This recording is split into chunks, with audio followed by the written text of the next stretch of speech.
محترم برادران اسلام، عزیزوں، بزرگوں اور دوستوں، ماں و بہنوں سے درخواست ہے کہ وہ سکون، وقار اور اطمینان کا ماحول بنائیں، دین کی باتوں کو ادب کے ساتھ سنیں، بہت توجہ اور دھیان کے ساتھ سنیں، شور شرابے کا ماحول اب بند کر دیں۔ بڑی نوازش ہوگی، بڑا کرم ہوگا، جو ذمہ دار مسئولات نے ہم سے درخواست کی جاتی ہے کہ جلسے کے وقار اور اطمینان کو برقرار رکھنے کے لیے جو کوشش کر سکتے ہیں وہ کوشش فرمائیں۔ بہرحال آج کی ہماری یہ مجلس، ہمارا یہ جلسہ بڑی مبارک نسبت پر منعقد کیا گیا ہے۔ ہمارا یہ مدرسہ عائشہ صدیقہ البنات ماشاءاللہ سرزمین جالود کے علماء کرام کی فکروں، محنتوں اور کاوشوں کو دیکھ کر دل بڑی مسرت محسوس کر رہا ہے کہ ماشاءاللہ تبارک اللہ اتنی زبردست فکریں ہو رہی ہیں۔ اللہ تعالیٰ جزائے خیر نصیب فرمائے۔ بستی کے رہنما عالم بزرگوار حضرت مولانا نثار احمد صاحب اور ان کی پوری ٹیم کو، علماء کرام کی پوری جماعت کو، واقعتاً کسی بستی کے لیے یہ بہت بڑی نعمت کی بات ہے کہ اس بستی کو اللہ تعالیٰ فکر مند علماء کی جماعت نصیب فرما دے، یہ اس کے لیے بڑی سعادت کی بات ہے۔ ماں و بہنوں سے درخواست ہے، ابھی تک سکون اور وقار کا ماحول نہیں بن پایا ہے، ابھی جو انعامی سلسلہ ہے آپ وہ تھوڑی دیر کے لیے روک دیں، رقم جمع کر لیں، انشاءاللہ بعد میں اس کا اعلان کر دیا جائے گا۔ اگر یہ سلسلہ جاری رہا تو پھر نہ ہم دین کی بات صحیح طور پر آپ کی خدمت میں پیش کر سکیں گے اور نہ آپ سکون اور اطمینان سے اس کو سن پائیں گے۔ تو ادھر ماں بہنوں سے بھی درخواست ہے اور ادھر باہر جو بچے شروع کریں ان سب سے درخواست ہے، آپ جتنا سکون، وقار اور ڈسپلن کا ماحول بنائیں گے انشاءاللہ اتنا ہی ہمیں نفع ہوگا، اتنا ہی فائدہ ہوگا۔ تو بہرحال یہ علماء کرام کی محنتیں ہیں، سب سے پہلے ہم انہی کے لیے دعا کریں گے اللہ تعالیٰ ان کی فکروں کو قبول فرمائیں، ان کی کاوشوں کو قبول فرمائیں اور ان کے سایہ عاقبت کو اس بستی پر دائر دراز فرمائیں۔ واقعہ یہ ہے کہ اگر کوئی عالم کسی دور دراز بستی سے آتا ہے تو اس کا اکرام کیا جاتا ہے، کیا جانا چاہیے، اچھی بات، لیکن ایک مثل مشہور ہے کہ گھر کی مرغی دال برابر، تو مقامی علماء کی وہ قدر نہیں ہوتی ہے جو ہونی چاہیے۔ ضرورت ہے اس بات کی کہ ہم اپنے مقامی علماء کی قدر کریں، ان سے زیادہ فائدہ اٹھائیں اور ماشاءاللہ تبارک اللہ تبارک و تعالیٰ نے سرزمین جالود میں حضرت مولانا وسیم صاحب اور ان کی اہلیہ کی شکل میں ایک ہیرا اس بستی کو نصیب فرمایا ہے، جن کی فکروں کے صدقے میں آج یہ رزلٹ اور یہ نتیجہ اور یہ بہاریں اور یہ 36 بچیوں کا مومنہ کورس مکمل کرنا، یہ سب ہماری یہ جو آبا ہے ان کی فکروں اور محنتوں کے صدقے میں ہو رہا ہے۔ اللہ تعالیٰ ان کی نسلوں کو دین کی خدمت کے لیے قبول فرمائے، ان کی فکروں اور کاوشوں کو قبول فرمائے اور پوری بستی میں دینداری زندہ ہو، ماں و بہنوں میں مزید دینداری زندہ ہو۔ اس کے لیے ہماری ان 36 بچیوں کو اور وسیم صاحب کے گھر والوں کو سب کو بے انتہا رب کریم قبول فرمائے۔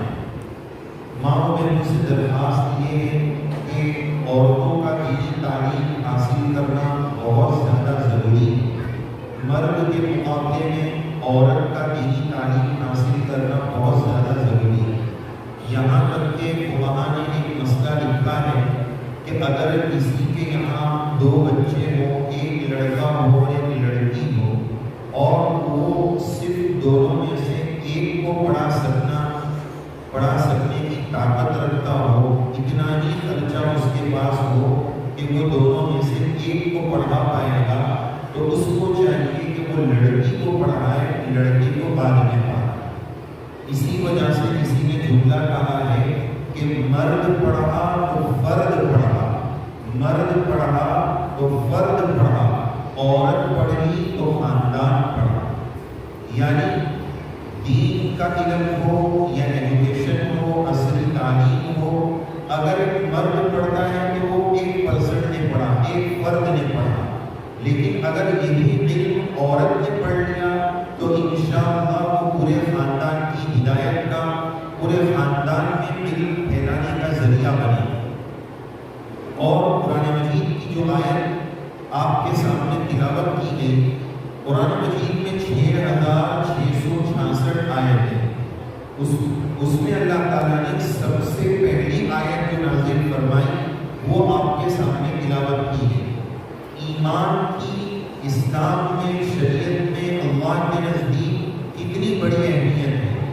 سب سے پہلی آیت ایمان کے بارے میں بھی لائی جا سکتی تھی۔ نماز کی شریعت میں کتنی زیادہ اہمیت ہے، تو پہلی آیت نماز کے بارے میں بھی اللہ تعالیٰ اتار سکتے تھے، لیکن ان سب کو ہٹا کر سب سے پہلی آیت جو اللہ تعالیٰ نے نازل فرمائی وہ ہے اقرأ، پڑھیے۔ اس لیے کہ پڑھ لیا، پڑھائی آ گئی، علم آ گیا تو ایمان بھی بچے گا، ایمان کی محنت بھی بچے گی، اور اس کے ساتھ ساتھ نماز، شریعت، سنت پر عمل بھی بچے گا۔ علم ہی نہیں ہے، جہالت ہے، تو پھر اس جہالت کا کوئی حل نہیں۔ اس دنیا کی سب سے بڑی بیماری کا نام جہالت ہے۔ اس دنیا کی سب سے بڑی بیماری کا نام جہالت ہے۔ اس کا اندازہ آپ اس بات سے لگائیں کہ رسول اللہ صلی اللہ علیہ وسلم کی دنیا میں تشریف آوری سے پہلے کا جو دور ہے، اس میں کون سا گناہ تھا جو نہیں ہوتا تھا؟ سب قسم کے گناہ ہوتے تھے، چوری، ڈاکو، لوٹ، زنا، شراب، کباب، کوئی گناہ ایسا نہیں تھا جو نہیں ہوتا تھا۔ لیکن اس دور کو، اس زمانے کو آج تک کیا کہا جاتا ہے؟ دور شراب نہیں کہا جاتا ہے، دور جوا نہیں کہا جاتا ہے، دور کفر نہیں کہا جاتا ہے، کہا جاتا ہے یہ بات زمانے جاہلیت کی۔ معلوم یہ ہوا کہ جاہلیت، پڑھا لکھا نہ ہونا، یہ سب سے بڑی بیماری ہے، اور پھر دینداری کا نہ پڑھا ہونا ایک مسلمان کے لیے اس سے بڑی بیماری نہیں ہو سکتی ہے۔ اس لیے کہ اس کے نہ پڑھنے کی وجہ سے دنیا بھی برباد اور آخرت بھی برباد۔ آج اگر ہم اپنی بچیوں کو، اپنے بچوں کو کامیاب بنانا چاہتے ہیں اور ان کے فیوچر اور مستقبل کو روشن کرنا چاہتے ہیں تو دو چیزیں ضروری ہیں۔ نمبر ایک تعلیم، نمبر ایک کا نام تعلیم ہے، اور نمبر دو کا نام تربیت ہے۔ تعلیم بھی ضروری ہے اور تربیت بھی ضروری ہے۔ آپ کی خدمت میں ایک اہم بات یہ عرض کروں گا کہ آج کل کے جو بچے ہیں وہ کیوں اتنے آؤٹ آف کنٹرول ہو رہے ہیں؟ آج کل کے بچوں کو، ماں باپ کو سنبھالنا کیوں مشکل ہوتے جا رہا ہے؟ آج کل کے بچے کیوں اتنے گناہ کی طرف، غلط کاموں کی طرف، ماں باپ کی بات سننے کی طرف کیوں توجہ نہیں دے رہے؟ بلکہ ہونا تو یہ چاہیے کہ ماں باپ اگر کوئی نصیحت کریں تو بچے اس کو بہت دھیان سے سنیں، پیار محبت سے سنیں۔ لیکن آج کی سگی اولاد، ماں کی سگی بچی اپنی ماں کو یہ بولتی ہے، ممی آپ میری لائف میں انٹرفیئر مت کرو، آپ مجھے کیوں سمجھا رہے ہیں؟ آج کل کے بچوں کو اپنے سگے ماں باپ کا سمجھانا برا لگ رہا ہے۔ وہ زبان حال سے یہ کہتے ہیں، ناصحہ مت کر نصیحت، دل میرا گھبرائے ہے، ناصحہ مت کر نصیحت، دل میرا گھبرائے ہے، میں اسے سمجھوں وہ دشمن جو مجھے سمجھائے۔ آج سمجھانے والا، خیر خواہ، جو اخلاص کے ساتھ، دل کی اڑن کے ساتھ ہمارے بچوں کو سمجھا رہا ہے، وہی ہمارے بچوں کو برا لگ رہا ہے کہ پپا آپ ہر وقت گیان دیتے رہتے ہو، آپ ہر وقت سبق پڑھاتے رہتے ہو، آپ ہر وقت روکتے رہتے ہو۔ ماں باپ کو سگی اولاد اس طرح بول رہی ہے کہ کتنی بڑی گستاخی۔ ہمارے بچوں کو یہ گستاخ بنانے میں ہماری بھی بہت ساری حرکتوں کا دخل ہے. ہمارے بچے کیوں بگڑے؟ ہم اس کی 3 وجہ آپ کی خدمت میں پیش کریں گے. نمبر 1، ہمارے بچوں کو ہم نے اس لیے بگاڑا ہے، اس طرح بگاڑا ہے کہ اللہ تعالیٰ کا ایک نظام ہے، کن فیکون. اللہ بولتے ہیں ہو جا تو ہو جاتا ہے. یہ والا نظام ہم نے اپنے بچوں کے ساتھ کر لیا ہے. اللہ نے آپ کو مال دیا ہے، آپ کا مال آپ کو بہت مبارک. ہمارا بچہ ہم سے اگر کچھ مانگتا ہے کہ ممی یہ دلا دو، پپا یہ دلا دو، تو اس بچے کو وہ چیز دلانی ہے کہ نہیں دلانی؟ اس کے لیے آپ کو کیا دیکھنا ہے اور آج آپ کیا دیکھتے ہیں، اس کے لیے دیکھنا یہ چاہیے کہ میرا بچہ، میری بچی سیل فون مانگ رہی ہے تو کیا یہ دلانا اس کے لیے نفع کا سودا ہوگا یا نقصان کا سودا ہوگا. یہ سوچنے کی ضرورت ہے.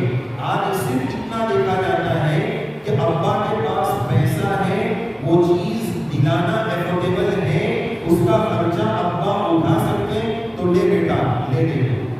چاہے تیری جوانی برباد ہو، تیرا ایمان برباد ہو، تیری حیا برباد ہو، بچوں کو موبائل کس عمر میں دینا ہے، بچیوں کو موبائل کس عمر میں دینا ہے، کون سا والا دینا ہے، یہ ماں باپ کی نگرانی کی بہت زیادہ ضرورت ہے. ہمارے بچے رات کی تنہائیوں میں موبائل کی اسکرینوں پر کیا بے حیائی دیکھ رہے ہیں، اس کی نگرانی ماں باپ کی بہت بڑی ذمہ داری. یہ نہیں کہ بچے نے جو مانگا اس کو دلا دیا، بچی نے جو مانگا اس کو دلا دیا.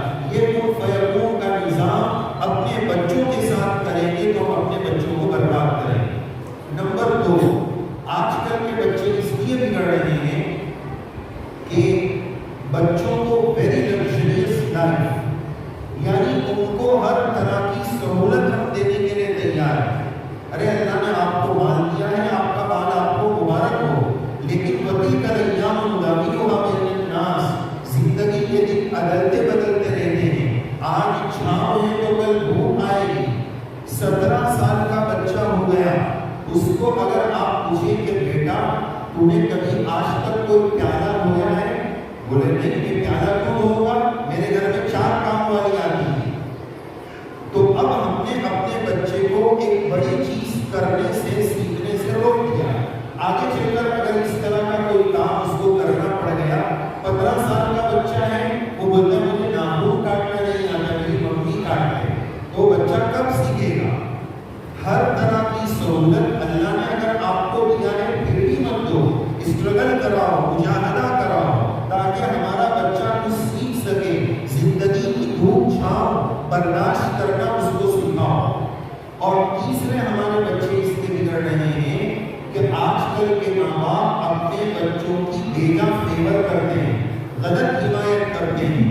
ایک پڑوسی نے آ کر شکایت کی کہ آپ کے بچے نے ہمارے گھر کا کانچ توڑ دیا. اب ہم کو معلوم ہے اپنے بچے سے جتنا ماں باپ باخبر ہے، اس کی شرارتوں کو جتنا امی ابا جانتے کوئی نہیں جانتا.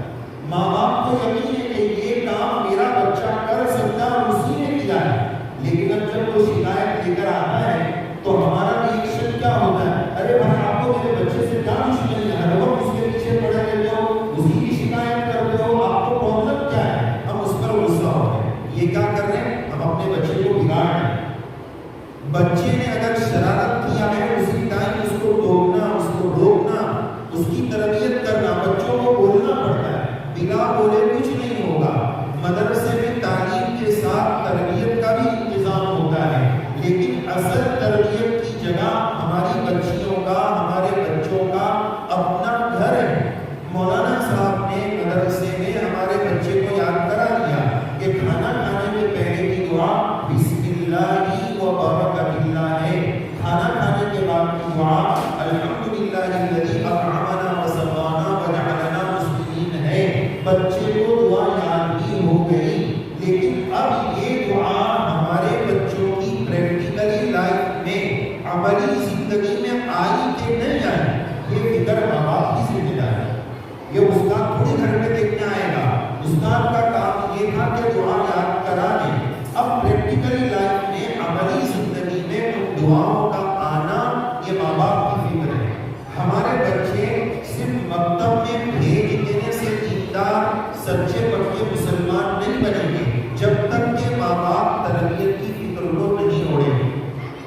ہم نے ابھی جمعہ میں بتایا کہ آج کل نوجوان بچیاں کیوں غیروں کے ساتھ بھاگ رہی ہیں؟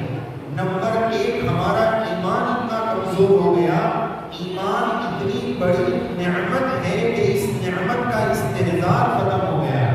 ایک موبائل کی لالچ میں، ایک گاڑی کی لالچ میں، اور کوئی لفنگا آتا ہے، بے حیا آتا ہے، اور ہماری بہن اس کے ساتھ اپنی حیا، اپنی جوانی، اپنی زندگی برباد کر دیتی ہے، اپنے ایمان کا سودا کر دیتی ہے.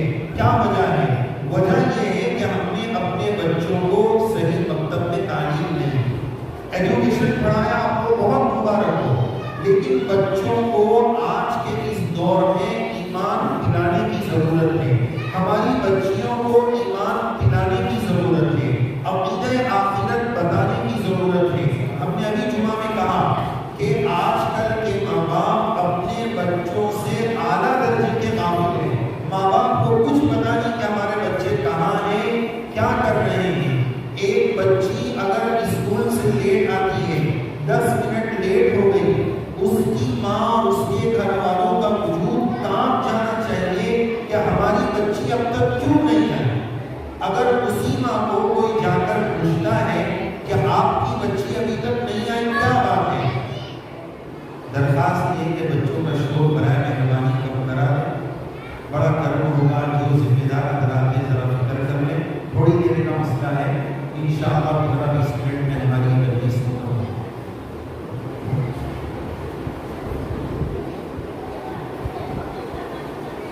تو بہرحال بات یہ عرض کی جا رہی ہے کہ ضرورت ہے اس بات کی کہ تعلیم کے ساتھ ہم تربیت کا پورا اہتمام کریں. اور آج کل کے ان حالات کی بہت بڑی وجہ اپنی اولادوں کا صحیح وقت پر نکاح نہ کرنا، بڑی بڑی عمروں کا انتظار کرنا. انگیجمنٹ اور منگنی ہو جائے تو پھر بیچ کا جو دورانیہ ہے شادی اور انگیجمنٹ کا، اس کو 2-2 سال 5-5 سال تک لمباتے رہنا. وہ ابھی پڑھ رہی ہے، وہ ابھی ڈاکٹر بن رہی ہے، اور وہ لڑکا اپنے پاؤں پہ کھڑا ہو رہا ہے. اللہ معاف کرے اس لیے کہ وہ لنگڑا ہے. ارے کیوں اپنے پاؤں پہ کھڑا ہو رہا ہے؟ ہماری سوچ یہ ہے کہ پیسہ آئے گا تو شادی کریں گے. قرآنی سوچ، رحمانی سوچ اور پیغام یہ ہے کہ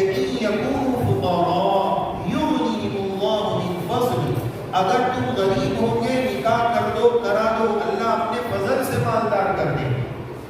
یاد رکھیں آج کل کے ماں باپ، آج یہ بے حیائی کا دور ہے، موبائل کا دور ہے، انٹرنیٹ کا دور ہے. آج اس گندے دور میں اگر ہم نے ہماری اولادوں کو صحیح وقت پر حلال نہیں دیا، بھائی چور چوری کب کرتا ہے؟ جب اس کے پاس حلال نہیں ہوگا تو حرام کی طرف جائے گا. ہماری نسلیں حرام کی طرف کیوں جا رہی ہے؟ کہ ماں باپ ان کو صحیح وقت پر حلال پرووائڈ نہیں کر رہے، صحیح وقت پر ان کا نکاح نہیں کر رہے. تو پھر وہ تنہائیوں میں موبائل کے گناہ کرتے ہیں، تنہائیوں میں عشق بازیاں کرتے ہیں. یہ ماں باپ برابر کے گنہگار ہیں. تو ضرورت ہے اس بات کی کہ ہم اپنی اولادوں کی صحیح تربیت کریں، صحیح وقت پر ان کا نکاح کرائیں. اور ایک بہت بڑی بات کہ اپنی اولادوں کو مال کی ہرس، مال کی لالچ سے بچائیں. یہ کب ہوگا؟ بہت ساری چیز ہم یہ چاہتے ہیں کہ ہمارے بچے نیک بن جائیں، ہمارے بچے نمازی بن جائیں، ہمارے بچے ہماری ماننے والے بن جائیں. کوئی ماں باپ ایسے ہو ہی نہیں سکتے ہیں، چاہے وہ باپ شرابی، کبابی، جواری کیوں نہ ہو، لیکن وہ باپ بھی یہ چاہتا ہے کہ میرے بچے نیک بن جائیں. ابو جی آپ کے بچے ضرور نیک بن سکتے ہیں، اس کا نسخہ یہ ہے. آپ کے بچے ضرور نمازی بن سکتے ہیں، اس کا حل یہ ہے کہ ابا جان، امی جان، آپ پہلے خود نیک بن جائیے، آپ پہلے خود نمازی بن جائیے، آپ پہلے خود شریعت سنت کے پابند بن جائیے. آپ کو دیکھ کر بچے خود بخود نیک بنیں گے. آپ کو رول ماڈل بننے کی ضرورت ہے. ہمارے بچوں کے پاس کوئی ماڈل ہی نہیں ہے، کوئی سیمپل ہی نہیں ہے، کوئی نمونہ ہی نہیں ہے. کس کو دیکھیں گے وہ؟ آج ضرورت ہے اس بات کی کہ ماں باپ صحیح رول ماڈل بنیں. میں آپ کو ایک واقعہ سناؤں. آج کل شادیوں میں ڈیلے کیوں ہو رہا ہے؟ اس کی ایک بہت بڑی وجہ ہماری شادیوں کی فضول خرچیاں ہیں. لاکھوں روپئے شادی میں برباد ہو رہے ہیں. ہم نے ابھی جمعہ میں مسجد میں پیغام سنایا کہ آج ہمارے اچھے اسکولز کیوں نہیں ہیں، ہمارے اچھے کالجز کیوں نہیں ہیں، ہمارے اپنے اچھے ہاسپٹلز کیوں نہیں ہیں، ہماری مائیں بہنیں کیوں غیر مردوں کے پاس، غیر ایمان والوں کے پاس اپنے بچوں کی ڈلیوریاں کرانے جانے پر کیوں مجبور ہیں؟ اس لیے کہ امت مسلمہ کا جو مال یہاں لگنا چاہیے تھا وہ شادیوں کی فضول خرچی پر لگ رہا ہے.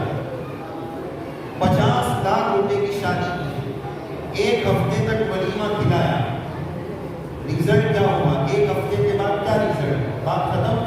بلکہ اس 1 ہفتے میں ہزاروں لوگ ایسے مل جائیں گے کہ ارے یار انہوں نے کیسا ولیمہ کیا، 5 میٹھے اور ڈیزرٹ رکھے، ان کو پتہ نہیں ہے کہ اتنے سارے لوگوں کو شوگر ہے.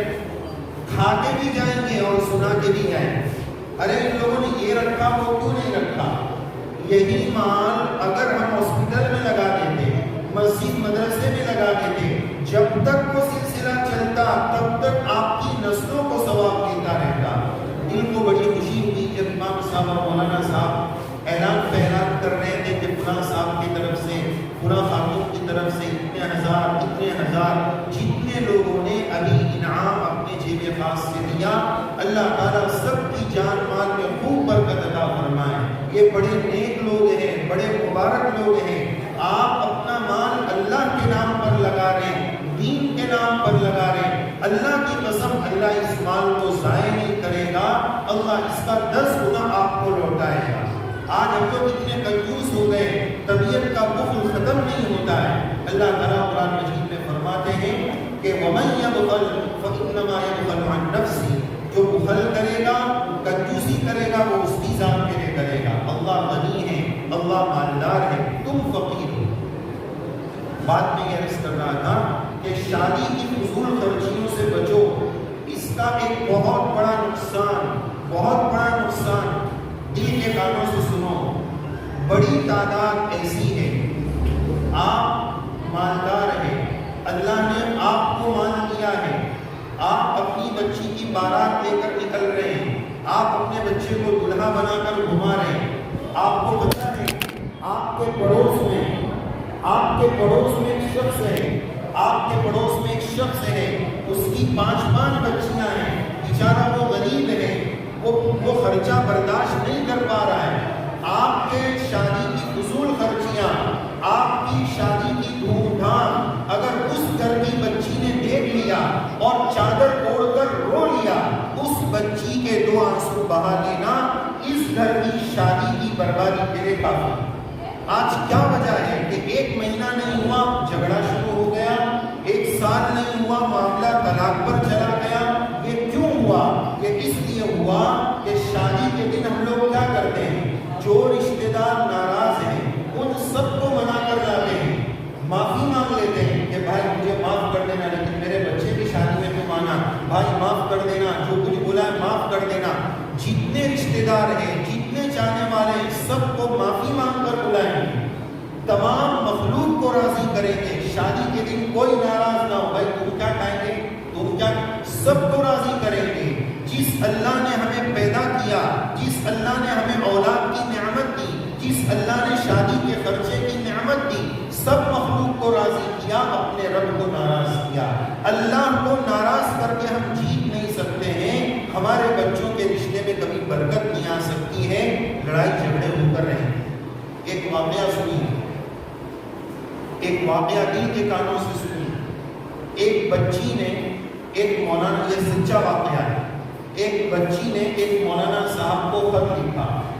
ہماری مائیں بہنیں اور وہ ہمارے حضرات جو اپنی بچیوں کی شادیاں فضول خرچی کر کے دھوم دھام سے مناتے ہیں، سنیں کہ ایک مولانا صاحب کو ایک بچی نے خط لکھا، مولانا صاحب آپ مجھے سوسائڈ کی، خودکشی کی اجازت دیجیے، آتم ہتیا کی اجازت دیجیے. مولانا صاحب نے پوچھا کہ بیٹا کیا وجہ ہے؟ اس نے پورا تفصیل سے خط لکھا. اور اس نے کہا مولانا صاحب ہم 4 بہنیں ہیں، ہماری عمر شادی کی نکلی جا رہی ہے، ہمارے ابا کے پاس اتنا پیسہ نہیں ہے کہ وہ ہماری شادیاں کر سکے، اور مولانا صاحب یہاں تک سب قابل برداشت ہیں، ہمارے ابا سے ہمیں بہت پیار ہے۔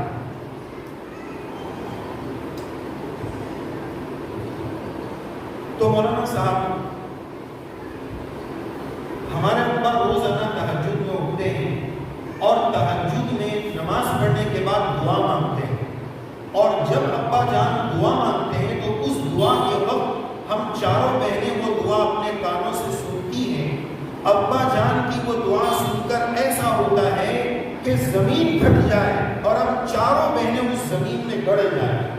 وہ ابا جان دعا میں یہ بولتے ہیں کہ یا اللہ میری 4 پھول سی بچیاں ہیں جو میرے لیے مصیبت بنی ہوئی ہے، میرے پاس ان کی شادی کا خرچہ نہیں ہے، یا اللہ ان 4 بچیوں کو یا تو دنیا سے ختم کر دے یا مجھے ختم کر دے۔ ابا جان کے یہ جملے ایسے سخت ہوتے ہیں کہ زمین پھٹ کر ہم 4 بہنیں اندر گڑ جائے۔ مولانا صاحب ہمیں سوسائڈ کی اجازت دے دیجیے۔ یہ واقعہ کیوں ہو رہا ہے؟ یہ ہماری فضول خرچیوں کی وجہ سے ضرورت ہے اس بات کی۔ ماشاءاللہ ہم تھوڑے وقت پہلے گودرا گئے تھے، وہاں پر ایک بات بڑی اچھی پتہ چلی، ہو سکتا ہے یہاں بھی وہ نظام ہو۔ گودرا میں ہمیں بتایا کہ جس گھر میں شادی ہونے والی ہوتی ہے ایک پوری جماعت بنائی جاتی ہے، اور وہ جماعت شادی والے گھر میں جا کر جائزہ دیتی ہے کہ شادی میں کیا کیا ہونے والا ہے، کیا نہیں ہونے والا ہے، اور جتنی خرافات شریعت کے خلاف چیزیں ہوتی ہیں اس کو سمجھا کر اس کو ہٹاتے ہیں، اور پھر اچھے طریقے سے وہ شادی ہوتی ہے، شریعت سنت کے مطابق ہوتی ہے۔ آج ہم نے سوچ لیا کہ گشت اس کا نام ہے کہ جماعت آئے تو ہی گشت کرنے جانا ہے۔ ماشاءاللہ بھی امام صاحب نے، مولانا نثار صاحب نے بتایا کہ جمعہ کی نماز میں ماشاءاللہ اذان سے پہلے اتنا بڑا مجمع اس لیے آیا کہ انہوں نے گشت کرایا۔ تو یہ خصوصیات ہوتی ہے کہ دین کی خدمت اللہ تعالیٰ جس طرح ہمیں صلاحیت عطا فرمائے اس طرح ہمیں اس خدمت کو عام کرنا ہے، محدود نہیں رکھنا ہے۔ چھوٹی سوچ، چھوٹا دماغ، چھوٹا دل، اس کے ساتھ دین کی خدمت نہیں ہو سکتی ہے۔ وسعت ظرفی کی ضرورت ہے، وسعت نظری کی ضرورت ہے، اس کے ساتھ دین کی خدمت کرنا چاہیے۔ اہم بات ہم یہ عرض کرنے جا رہے ہیں کہ آج ضرورت ہے تعلیم کے ساتھ تربیت کی۔ ہم نے ہماری بچیوں کو بہت کچھ پڑھایا، الحمدللہ اللہ تعالیٰ ہماری بچیاں، یہ 36 بچیاں جو مومنہ کورس کر کے جا رہی ہے، دل سے دعا ہے، اللہ کی بارگاہ میں دعا ہے کہ اللہ تبارک و تعالیٰ ہماری ان بچیوں سے خوب دین کا کام لے، اور ایک ایک بچیاں ہزاروں کے ایمان لانے اور شریعت پر استقامت کے ساتھ جمنے کا ذریعہ بنے۔ اور جو ارتداد کی لہر پھیل رہی ہے، ایمان سے دوری کی لہر پھیل رہی ہے، ہماری یہ بچیاں اس میدان میں جا کر محنت کریں۔ آج ہماری ان بچیوں کو یہ گنہگار یہ پیغام دینا چاہے گا کہ میری بہنوں، ہم یہ نہ سمجھیں کہ آج ہم فارغ ہو رہے ہیں، ہم نے ایک کورس کر لیا، اب ہم فارغ ہو رہے ہیں، اب ہماری کوئی ذمہ داری نہیں ہے۔ میری بہنوں، آج ہم فارغ نہیں ہو رہے، آج کام شروع کرنے کا دن آیا ہے۔ آج آپ کو یہ سند کیوں دی جا رہی ہے؟ آج آپ کا یہ اعزاز اور اکرام کیوں کیا جا رہا ہے؟ آج یہ اتنا بڑا مجمع آپ کے لیے کیوں آیا ہے؟ کہ آج آپ کو یہ اوڑھنی پہنا کر، آج آپ کو یہ سند دے کر ایک ذمہ داری دی جا رہی ہے کہ ان بہنوں کو جا کر قوم کی ماؤں بہنوں میں خدمت کرنی ہے، دین کا پیغام عام کرنا ہے، اس کے لیے جان مال کی قربانی دینی ہے، اپنی صلاحیت کو دین پر لگانا ہے۔ اللہ نے آپ کو جو صلاحیت دی، اللہ نے کسی کو مال دیا ہے، کسی کو علم دیا ہے، کسی کو جوانی دی ہے، کسی کو طاقت دی ہے۔ میرے بھائیوں، میری بہنوں، یہ گنہگار پیغام یہ دے گا، آپ کو ہمارے رب نے، میرے اللہ نے جس کو جو صلاحیت دی ہے، میری وہ صلاحیت دین پر لگ جائے، اس کی فکر کرو۔ تو ہماری ان بچیوں کو، ہماری ان بہنوں کو یہ عزیز پیغام دے گا کہ آج جب آپ فارغ ہو رہے ہیں، یہ رسمی فراغت ہے، یہ حقیقی فراغت نہیں ہے۔ آج اس جلسے میں بیٹھ کر اپنے استاد کے سامنے، اپنی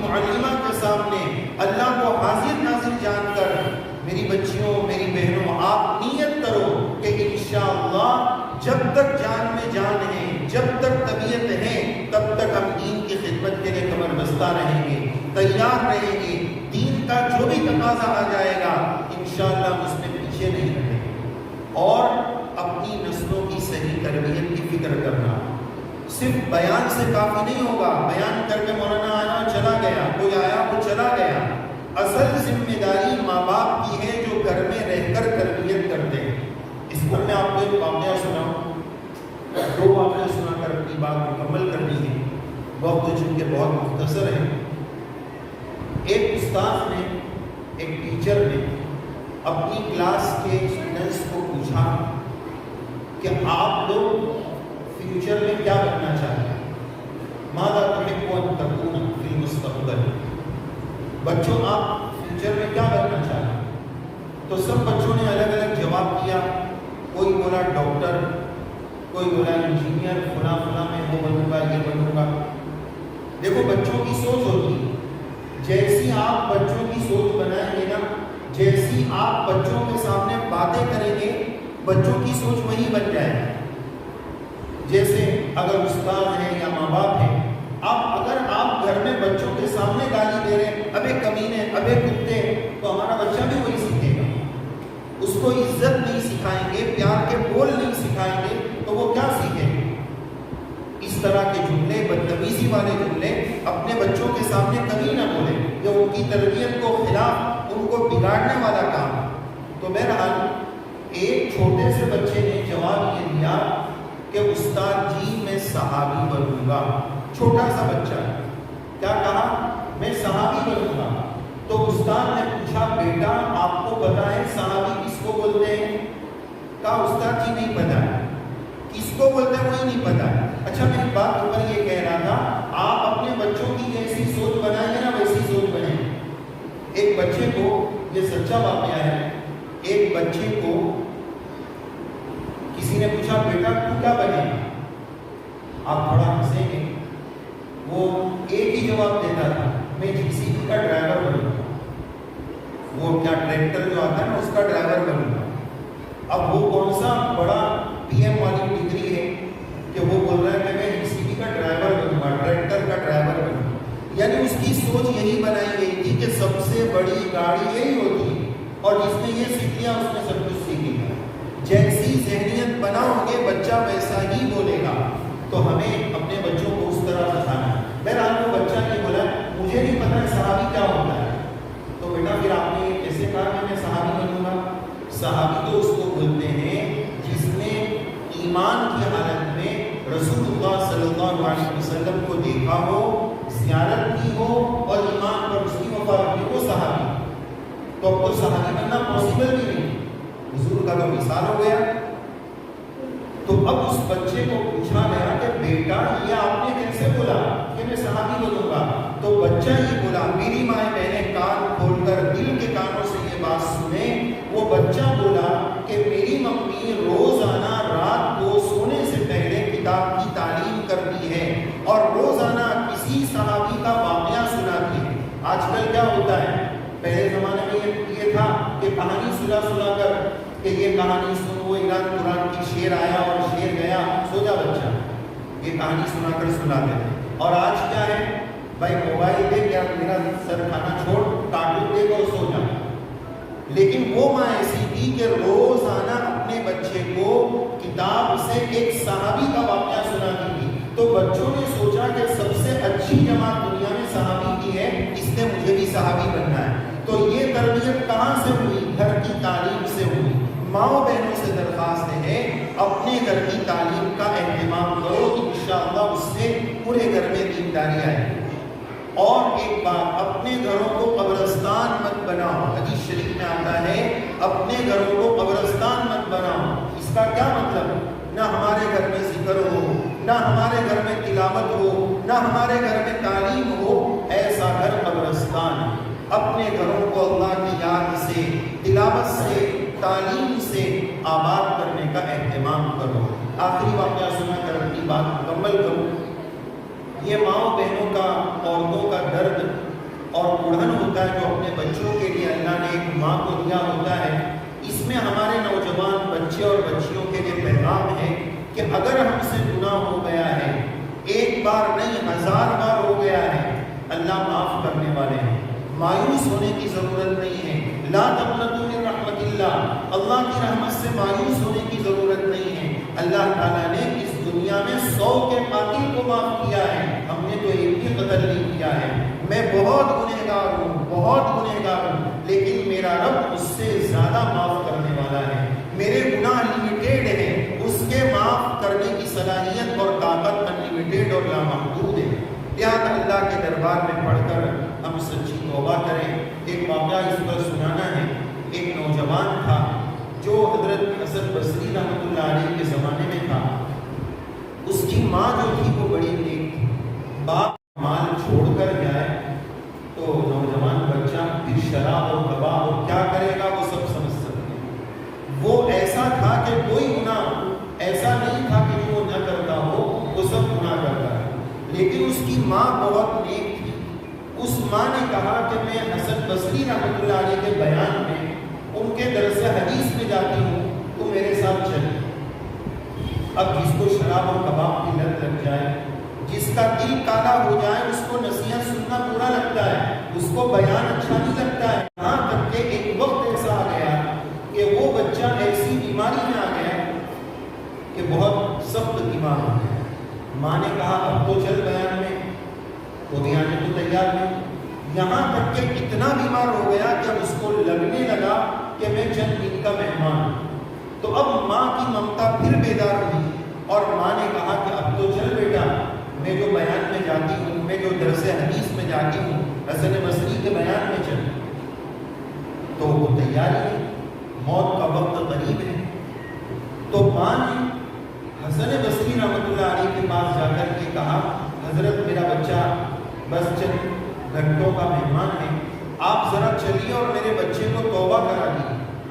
حسن بصری رحمۃ اللہ علیہ نے کہا میرے پاس یہ ہزاروں لوگ بیان سننے اور حدیث سننے کے آئے، ان ہزاروں کو چھوڑ کر میں ایک کے پاس کہاں آؤں؟ وہ نہیں ہے۔ یہاں تک کہ اس بچے کا انتقال ہونے لگا، وہ جب مرنے لگا تو اس کی ماں چند منٹوں پہلے پھر دوبارہ آئی کہ حضرت اب بس چند منٹوں کا مہمان ہے، میرے بچے کو آپ توبہ کر رہے۔ حضرت نے عذر کر دیا کہ میں بہت مجمع ہے، میں نہیں آ سکتا۔ اب یہ بچے کی سچی توبہ کا وقت آ گیا۔ اس نے مرنے سے پہلے ایک وصیت بہت دھیان سے سننا، بڑا گناہ والی زندگی اس نے گزاری تھی۔ اس نے وصیت یہ کی، ایک بات تو لوگوں سے کی اور ایک بات اپنے اللہ سے کی۔ مرنے سے پہلے اس نے 2 باتیں کی، ایک بات اپنے اللہ سے کی اور ایک بات لوگوں سے کی۔ لوگوں سے کیا کی؟ پہلی بات لوگوں سے اس نے یہ کہی کہ جب میں مر جاؤں نا تو مجھے جنازے میں اٹھا کر مت لے جانا، میری گلے میں ایک رسی ڈال کر مجھے گھسیٹ کر لے جانا، تاکہ دنیا والوں کو پتہ چل سکے کہ جو اللہ کا نافرمان ہوتا ہے اس کا اینڈ اور انجام یہ ہوتا ہے۔ اور مجھے پبلک قبرستان میں دفن مت کرنا، میں اتنا بڑا گنہگار ہوں کہ مجھے اتنے ڈنڈے پڑنے والے ہیں کہ میری وجہ سے آس پاس کی قبر والوں کو بھی تکلیف ہو، تو مجھے کسی گڑھے میں ڈانٹ دینا، ڈال دینا اور گھسیٹ کر لے جانا۔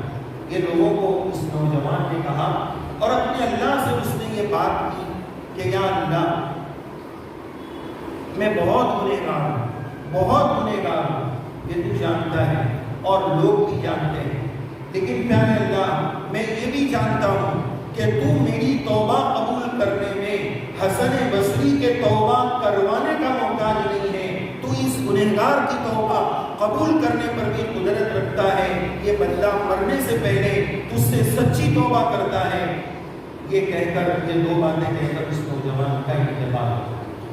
اب ماں کی محبت پھر بیدار ہوئی۔ جس انسان نے زندگی میں کوئی نماز نہیں پڑھی، میں اس کی نماز جنازہ نہیں پڑھا سکتا، منع کر دیا۔ ماں واپس آ گئی، افسوس اور حسرت لے کر آ گئی اور ساتھیوں کو، بچوں کو کہہ دیا تم لوگ اس کا جو کرنا ہے کر دو۔ یہ کہہ کر ابھی ماں آئی، گھر میں گئی، کسی نے دروازہ کھٹکھٹایا، ماں نے دروازہ کھولا، حیران اور پریشان ہو گئی کہ حسن بصری رحمۃ اللہ علیہ کھڑے ہوئے۔ حضرت کیا بات ہے، آپ ہمارے دروازے پر کیسے آئے؟ کہا اماں جان جب آپ کی درخواست کر کے گئی اور میں نے منع کر دیا تو میں اللہ کے لیے سو گیا، مجھے نیند آ گئی، خواب میں اللہ کی زیارت ہوئی اور اللہ نے مجھے کہا حسن وہاں ہمارے ایک ولی کا انتقال ہو گیا ہے، آپ نے ان کی نماز جنازہ پڑھانے سے کیوں منع کیا؟ جلدی جاؤ ان کی نماز جنازہ پڑھاؤ ورنہ تمہاری ولایت ہم ختم کر دیں۔ تو جب بندہ سچی توبہ کر لیتا ہے، نوجوان بچے اور بچیاں سچی توبہ کر لیتے ہیں، اللہ بہت معاف کرنے والے ہیں۔ آج تمام نوجوان بچے اور بچیوں اور ہم سب اللہ سے سچی توبہ کریں، اللہ ہم سب کے گناہوں کو معاف فرمائے، ہمارے ملک کے حالات کو درست فرمائے، ہمارے ایمان کی حفاظت فرمائے۔ ہم نے جمعہ میں بھی اعلان کیا کہ آج کل کے اس ماحول میں اپنے ایمان کی حفاظت کے لیے 3 دعاؤں کا خوب اہتمام کرو۔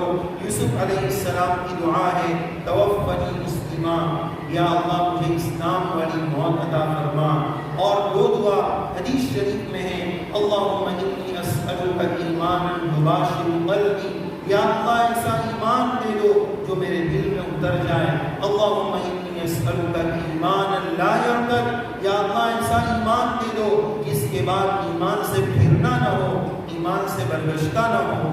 یا اللہ تبارک و تعالیٰ ہماری ان دعاؤں کو خوب قبول فرمائے۔ چونکہ وقت بہت زیادہ ہے، پیغام تو دل دماغ میں اور بھی بہت سارے آ رہے ہیں، اذان کا وقت قریب ہو رہا ہے۔ پھر اخیر میں دل کی گہرائیوں سے حضرت مولانا نثار صاحب اور پورے علماء برادری کو اور مدرسۃ البنات کے تمام ذمہ داران کو جنہوں نے اس مدرسے کے لیے اپنی جو صلاحیت لگائی، اللہ سب کو قبول فرمائے۔ کسی نے جان لگائی، کسی نے مال لگایا، کسی نے اپنی علمی صلاحیت لگائی، ہم یقین جانیے ہم یہ مولانا وسیم صاحب اور ان کے گھر والوں کا احسان مانیں، ہم ان علماء کرام کا احسان مانیں کہ انہوں نے ہماری دنیا بھی بنائی ہے، انہوں نے ہماری آخرت بھی بنائی ہے۔ ماشاءاللہ میں بہت اچھے سے جانتا ہوں کہ ہماری یہ آقا ہماری اس بستی کے لیے کتنا درد رکھتی ہے، کتنا فکر رکھتی ہے، خدا کی قسم کھا کر بول سکتا ہوں یہ بہت بڑی نعمت، یہ سب کو نہیں ملتی ہے۔ ہم ہزاروں بستیوں میں گئے، ہزاروں بستیوں میں سے 5 بستیاں ایسی ملی کہ جہاں اس طرح کا درد رکھنے والے، فکر رکھنے والے علماء کرام اور آبا لوگوں کی ٹیم ہے۔ اللہ تعالیٰ کی بستی والوں کو اس نعمت کی صحیح قدردانی نصیب فرمائے۔ آپ یقین جانیے اگر ہم نے اس نعمت کی ناقدری کی تو جو اللہ نعمت دینا جانتا ہے وہی ہمارا رب نعمت چھیننا بھی جانتا ہے۔ اس لیے ان علماء کرام کی قدر کریں اور عزت کی نگاہوں سے دیکھیں، یہ ہمارا ایمان بچانے والے۔ ایک مختصر سا واقعہ یاد آ گیا، اس پر اپنی بات انشاءاللہ مکمل کروں گا۔ ایک بزرگ ہے مدینہ منورہ میں آرام فرما ہے، قبرستان میں، ان کی قبر کھولی گئی تاکہ دوسرا مردہ اس میں دفن کرے۔ 3 مرتبہ کھولی گئی، تینوں مرتبہ کھولنے پر ایک بات یہ نظر آئی کہ کفن بالکل صحیح سالم، باڈی بالکل صحیح سالم، کفن میں کوئی داغ دھبا نہیں۔ 2-3 سال ہو گئے قبر پرانی میں، کفن بالکل صحیح سالم، باڈی بالکل تروتازہ۔ ان کے لڑکوں سے کسی نے پوچھا کہ آپ کے ابا کو یہ فضیلت کیسے ملی؟ کہا ابا کا کوئی بڑا عمل نہیں تھا، ہاں ایک بات ہم نے اپنی زندگی میں دیکھی ہے کہ جیسے ہم لوگ قرآن شریف کے سامنے ایسا پاؤں نہیں پھیلاتے نا، ہمارے ابا جی نے پوری زندگی کبھی بھی کسی عالم، کسی حافظ کے سامنے پاؤں نہیں پھیلایا ہے، اس لیے کہ اس کے دل میں بھی اللہ کا قرآن، اس کی برکت سے اللہ نے یہ نوازا ہے۔ تو بستی والے ہمارے ان علماء کی اور ان آبا کی قدردانی کریں تاکہ ہماری بستی میں اور دین زندہ ہو۔ اپنے بچوں کے ایمان، اعمال، تعلیم، تربیت کی فکر کریں۔ اللہ تعالیٰ اس کہنے والے گنہگار کو بھی توفیق عمل سے نوازے، ہم سب کو توفیق عمل سے نوازے، آمین یا رب العالمین۔ وآخر دعوانا ان الحمد للہ رب العالمین۔ بسم اللہ الرحمن الرحیم۔ سبحان ربی العلی العظیم لا مثل ثناء علیک انت کما اثنیت علی نفسک ربنا آتنا فی الدنیا حسنہ وفی الآخرۃ حسنہ وقنا عذاب النار۔ یا اللہ ہمارے گناہوں کو معاف فرما، قصوروں کو درگزر فرما، ہم سب کے حال پر رحم فرما، امت انسانیت مسلمانوں کے حال پر رحم فرما، ہمارے ملک کے حالات پر رحم فرما، مسلمانوں مسلمانوں کی جان مال عزت آبرو کی حفاظت فرما یا اللہ ہمارے اس مدرسے کو خوب قبول فرما ہمارے علماء کرام اساتذہ کرام اور آقا کو خوب قبول فرما ان کی محنت و فکروں اور کاوشوں کو قبول فرما یا اللہ یہ اپنی اولادوں کی اتنی فکر نہیں کرتے ہیں جتنے اپنے مدرسے میں پڑھنے والے بچیوں کی فکر کرتے ہیں یا اللہ ان فکروں کو قبول فرما کر بستی میں 100% دینداری زندہ ہونے کا ذریعہ بنا ہماری ان بچیوں کو دین کی خدمت کے لیے قبول فرما ہماری ان بہنوں کو دین کی خدمت کے لیے قبول فرما یا اللہ آپ دین کی خدمت کے لیے کسی کے محتاج نہیں ہیں یا اللہ یہ ہماری سعادت ہے یا ہمارے کرم کی بات ہے یا آپ کا فضل ہے کہ آپ ہم سے دین کا کام لے لیں یا اللہ ہمارے پاس کوئی صلاحیت نہیں ہے یا اللہ جو کچھ ہے وہ آپ کا دیا ہوا ہے ان نعمتوں کی قدردانی نصیب فرما اور دادم حیات دین کی خدمت کے لیے ہم سب کو قبول فرما ہماری اس بستی کو 100% دیندار بنا ہماری ماں بہنوں کو ہمارے مردوں کو ایک ایک مرد ایک فرد ایک ایک بچے کو دیندار بنا یا اللہ جو آمین کہہ رہے ہیں ان سب کی جائز مرادیں پوری فرما یا اللہ یہ ماں بہنوں کا اتنا بڑا مجمع اگر کسی بادشاہ کے دربار میں پہنچ کر بھیک مانگے یا اللہ وہ بادشاہ بھی ڈر جائے گا پریشان ہو جائے گا کہ اتنی ساری عورتیں میرے پاس کیوں آ گئی یا اللہ یہ اتنا بڑا ماں بہنوں کا مجمع آج آپ سے بھیک مانگنے کے لیے آیا ہے دین کی بات سننے کے لیے آیا ہے یہ عالمہ اور مومنہ کورس کرنے والی بچیوں کی حوصلہ افزائی کے لیے آیا ہے یا اللہ ان کے آنے کو قبول فرما ان کی نسلوں میں دین کے داعی اور اسلام کے خادم پیدا فرما شریع سنت کا اہتمام کرنے والے بنا یا اللہ مانگنا نہیں آتا ہے بن مانگے عطا فرما جو مانگا وہ بھی عطا فرما جو مانگنے سے رہ گیا وہ بھی نصیب فرما جب سے دنیا بنی ہے جتنی دعائیں مانگی گئی مانگی جا رہی ہے قیامت تک مانگی جاتی رہے گی ان سب دعاؤں میں ہم سب کا حصہ نصیب فرما اللهم انا نسألك من خير ما سألك منه نبيك وحبيبك محمد صلى الله عليه وسلم ونعوذ بك من شر ما استعاذك منه نبيك وحبيبك محمد صلى الله عليه وسلم انت المستعان وعليك البلاغ ولا حول ولا قوة الا بالله العلي العظيم سبحان